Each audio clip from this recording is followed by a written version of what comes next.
सुबह 10 बजे से लेकर 11 बजे के बीच में उपस्थित हूँ आप सबके सामने। आज जिनकी कुंडली लेकर के आया हूँ, नाम है इनका शिवम कड़ू। ये वो हैं जिनकी नाम की चर्चा मैंने उस 50 वाले, जो 50 में कार्यक्रम के रूप में मैं जो बनाता हूँ ना, वो वाला कार्यक्रम जिसमें मैं आप लोगों की प्रतिक्रियाओं का उत्तर देता हूँ, उसमें मैंने इनका नाम लिया था। इस वजह से मुझे इनकी नाम याद है। ये इन्होंने डेट ऑफ बर्थ वगैरह भेजा है 15 अगस्त 1992 2:10, अमरावती महाराष्ट्र से ये हैं। इस आधार पर आपकी कुंडली मिथुन लग्न की बनती है। लग्न के अधिपति धन भाव को बली कर रहे हैं, क्योंकि सूर्य और बुध यहाँ बैठ करके ये भाव को बड़ा बढ़िया, और वास्तव में वो जो बैठे हैं तो लग्न के अधिपति मूलतः ये पराक्रम की राशि लग्न में बन गई। ये दूर संचार की राशि है, कम्युनिकेशन और टेलीकम्युनिकेशन आईटी सेक्टर की राशि है, 3 नंबर की राशि। व्यक्ति सूक्ष्म प्रतिबिंब अर्जित करता है और देख लेता है। सूक्ष्मता से किसी चीज को समझना हो तो मिथुन लगने वाले बड़े टेक्निकली तुरंत ही रेडियो बनाना हो, कोई मशीन बनानी हो, तुरंत समझ जाएंगे। बिजली का बल्ब बनाना हो, तार फिट करना, बिजली का सारा कारोबार करना, ये मंगल और बुध से प्रभावित लोग बड़ी जल्दी कर लेते हैं, और किसी भी चीज को तुरंत ही सीखने की क्षमता बुध वालों में बड़ी ज्यादा होती है। तो सबसे पहले तो लग्न के अधिपति और पराक्रम के अधिपति एक साथ ये धन भाव को बलि बना रहे हैं, ये बहुत अच्छा है। तो व्यक्ति को कुशाग्र बुद्धि का बनाना, मेधावी बनाना, बुद्धिमान बनाना, अच्छे विचारों वाला बनाना और गंभीर बनाना, और यशस्विता का भाव भी होगा। व्यक्ति की वाणी का प्रभाव प्रगल्भ वाणी का होता है। शुक्र और गुरु यहां पे एक साथ व्यक्ति को बैठ करके मेधावी बना रहे हैं। ये सिंह राशि का बैठा है शुक्र, बहुत अच्छा होता है, ज्ञान से संपन्न होता है। यहाँ पे दो शुभ ग्रहों का बैठना, आपकी कुंडली में अभी वक्त थोड़ा कमजोर भले चल सकता है, लेकिन ये ना कहो कि आपका मतलब जो प्रभाव जो है वो ये कमजोर है, ऐसा नहीं है, बढ़िया है। थोड़े रुक जाइए, शनि में केतु को आने दीजिए। वैसे आपकी कुंडली में बुध को बल तो देना चाहिए था, लेकिन वो नहीं दे रहे हैं, क्योंकि पुष्य नक्षत्र में बैठे हैं, शनि अष्टम में बैठे हैं। इस वजह से कई भी परिणाम हो सकता है। वहाँ पे वो नौमांश कुंडली में 7 नंबर की राशि में बैठे हैं। दशमांश कुंडली के लिए ये बुध जो है वो जन्म कुंडली में 12वें बैठ रहे हैं नीच के मंगल के साथ। इस वजह से भी कई बार परिणाम कमजोर होते हैं, धन खर्च होता है, आता नहीं है। लेकिन केतु की बात अगर मैं कर रहा हूँ तो केतु अच्छे परिणाम दे रहे हैं, क्योंकि शनि और केतु का प्रभाव आपकी कुंडली के लिए बड़ा अच्छा देख रहा हूँ। केतु लग्न में बैठे हैं, वो आ रहे हैं शनि में केतु 2022 के चौथे महीने से। अब पूरे तरीके से तैयार हो ना नौकरी करने के लिए, कोई कंफ्यूजन तो नहीं है, क्योंकि वास्तव में आपकी कुंडली में लग्न को राहु और केतु, ये लग्न में राहु केतु का प्रभाव जब होता है तो व्यक्ति को कई बार कंफ्यूजन वाले स्टेट में ले जाकर के स्थापित कर देता है। तो व्यक्ति जो होता है वो कई बार चुनता ही रह जाता है, ये करूं कि ये करूं कि ये करूं कि यही कर दूं, और वो उसके दिमाग में प्रायः कई सारी चीजों का जो है वो प्रभाव दिख जाता है, वो बहुमुखी हो जाता है, और कई बार वो सारी चीजें करना चाहता है। तो पहले किसी एक चीज को चुन लो कि मुझे यही करना है, इसी क्षेत्र में जाना है। अपने पास ऑप्शन ज़्यादा रखोगे तो कंफ्यूजन की स्थिति ज़्यादा बढ़ जाएगी। ये क्यों हो रहा है, मैं ऐसे ही नहीं बोल रहा, क्योंकि लग्न पे राहु केतु का असर है। तो पहले अपने स्वास्थ्य को ध्यान में रखिए, अपने शरीर को ठीक रखिए, और उसके बाद व्यक्ति को अपने दिमाग को भी बेहतर करना होगा, क्योंकि वास्तव में मंगल 12 में है तो पराक्रम आपसे ज़्यादा करवाएंगे, पराक्रम का कारक। और आप जरा विचार करो, आपकी कुंडली में लग्न का अधिपति किसके साथ बैठा है और लग्न किसका बन रहा है? लग्न 3 नंबर का बन रहा है, मतलब आपको मेहनत ज्यादा करनी होगी। और वास्तव में दशम स्थान के अधिपति को देखिए, वो आपको कहीं ना कहीं इस बात का भी इशारा कर रहा है कि व्यक्ति अपने पूर्वजों के काम को संभाले, या पिता जो काम करते आए हो वो संभाल ले, या खुद का कोई नया फर्म बनाना हो वो बना ले। आप अपना खुद का भी काम कर सकते हो। अगर बहुत ज्यादा इंतजार करना पड़ जाए तो ये इस बात पे भी विचार कर लेना कि आप अगर 1992 के हो, आप 2023 के छठे महीने के बाद आप खुद का काम जरूर शुरू कर लेना, इंतजार ज्यादा ना करना, क्योंकि ये मिथुन लग्न की कुंडली, और यहाँ पे पंचमेश जब जागृत होंगे 23 में, तो जो शुक्र वास्तव में जन्म कुंडली के पंचम भाव के अधिपति होकर के पराक्रम करवा रहे हैं, आप उस समय अगर वो गुरु के साथ बैठे हैं, पंचम और दशम के अधिपति शुक्र और गुरु एक साथ बैठ करके जन्म कुंडली में अपना खुद का भी कारोबार आप शुरू कर सकते हो। तो ज्यादा इंतजार ना करना, क्योंकि वक्त की बर्बादी होगी फिर, क्योंकि आपकी कुंडली में जो शनि है वो जन्म कुंडली के अष्टम भाव में बैठे हैं, ये अभी फिलहाल यहाँ का फल कर रहे हैं। तो ऐसी स्थिति में हमें वो भाग्य के अधिपति होने के कारण और अष्टम के अधिपति होने के कारण उनको अष्टमेश का दोष भी लगता है।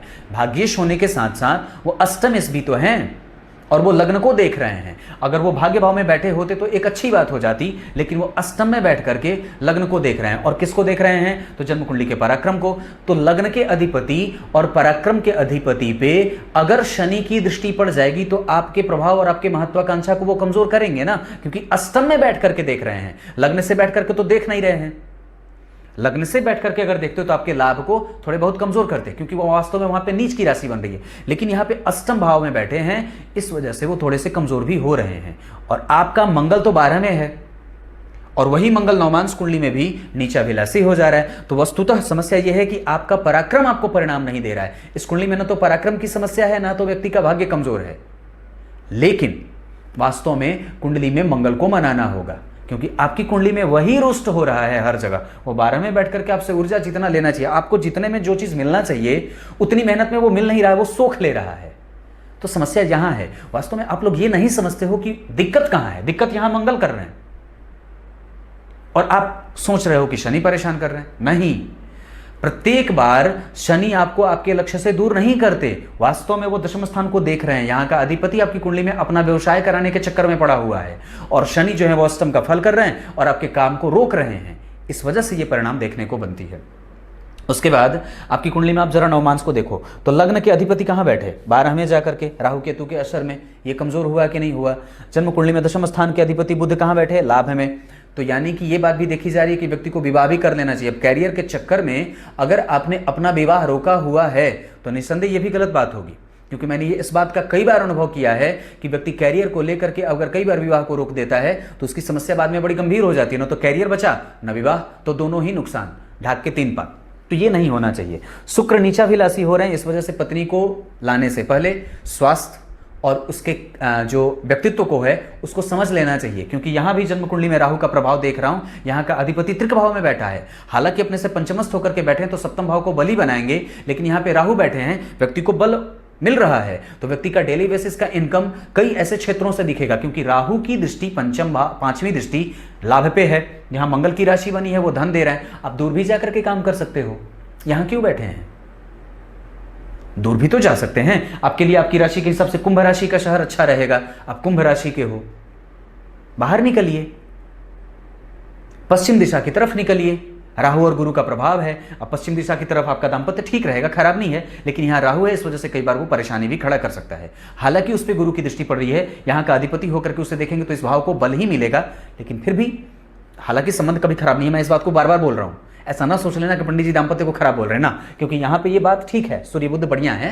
विवाह देर से ना करना, क्योंकि वास्तव में यहां पे शनि देख रहे हैं, तो देर ना हो। और कई बार एक चीज को बचाने के लिए कई बार हम 3 चीजों को बर्बाद कर देते हैं, तो ऐसा नहीं होना चाहिए।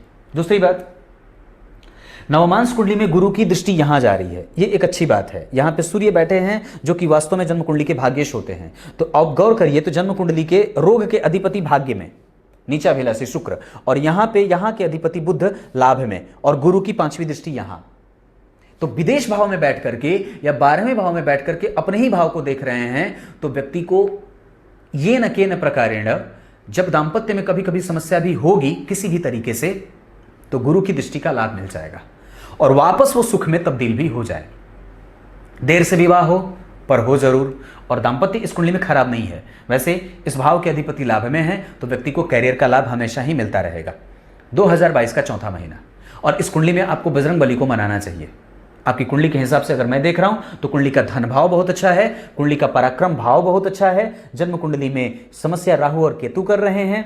गणेश जी की पूजा भी जरूरी है। यहां शनि बैठे हैं, व्यक्ति के पास आयु और व्यक्ति के पास बल और व्यक्ति के पास कैरियर, ये ठीक है, ये खराब नहीं है। वस्तुतः आपकी कुंडली में वो बुध जो दशमांश कुंडली के लिए कमजोर सिद्ध हो रहे थे, इसी वजह से आपके करियर को वो पटरी पर लाने में असहयोगी सिद्ध हो रहे थे।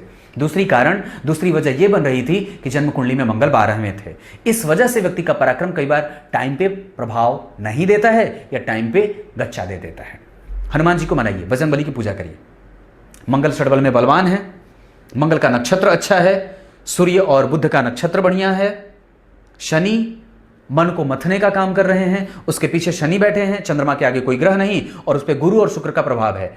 बिल्कुल ठीक है। चंद्रमा आपकी कुंडली में जो बन रहा है उसके आधार पर अगर मैं देख रहा हूं तो उसकी स्थिति खराब नहीं है, क्योंकि वास्तव में जो चंद्रमा की कृष्ण पक्ष की द्वितीया तिथि के कारण यहाँ पे चंद्रमा आपकी कुंडली में शुभ ग्रह बन रहे हैं। दक्षिणायन में जन्मे हैं, इस वजह से व्यक्ति को कई बार दिक्कत होती है। भाद्रपद मास में जन्मे हो आप, हो अच्छे, व्यक्तित्व तो अच्छा है। श्रावण मास और भाद्रपद मास का प्रभाव व्यक्ति को सुव्यवस्थित बना देता है। आपकी कुंडली का मंगल वृषभ राशि में बैठा है, अग्नि तत्व का ग्रह है और भूमि तत्व की राशि में बैठा है, इस वजह से वो पराक्रम का संपूर्ण परिणाम नहीं दे रहा है।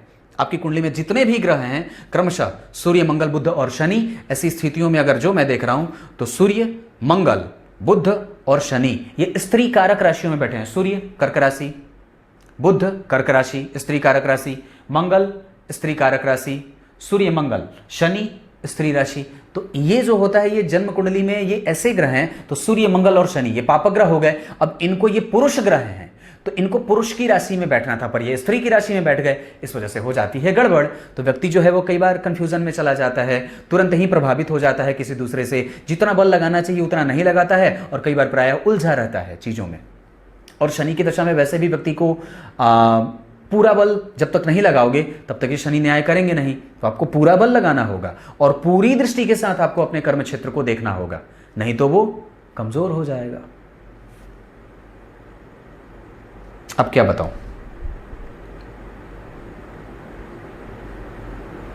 मन को अपने कंफ्यूजन में तो नहीं रखा है ना, क्योंकि चंद्रमा राहु के नक्षत्र में है, वो बहुमुखी बहुत ज्यादा हो गया है क्या, तो जरा देख लेना। तो और दूसरी बात है कि गुरु और शुक्र का प्रभाव लग्न जो है वो चंद्रमा पे है, तो दो शुभ ग्रहों का प्रभाव चंद्रमा पे रहेगा और राशि का अधिपति वही राशि के निकट स्वग्रही होकर के बैठा है। तो आपकी कुंडली में आपका व्यक्तित्व ठीक रहे और स्वास्थ्य भी ठीक है, आयु भी ठीक है और अवस्था भी ठीक है। इन सब चीज़ों को लेकर के परेशान मत होइए, आप बाहर निकलने का प्रयास करो जितनी जल्दी हो सके, क्योंकि मंगल भी 12 में, शनि भी अष्टम में और विदेश भाव में मंगल, वहाँ बुध भी बैठे थे, इस वजह से बाहर निकलिए, दूर जाइए अपने जन्म स्थान से। आपके हिसाब से अगर दिशा मैं देख रहा हूँ तो इसके हिसाब से पश्चिम दिशा की तरफ निकलिए, पश्चिम दिशा बहुत लाभ करेगी। अब नमस्कार कर लेता हूँ, नमस्कार।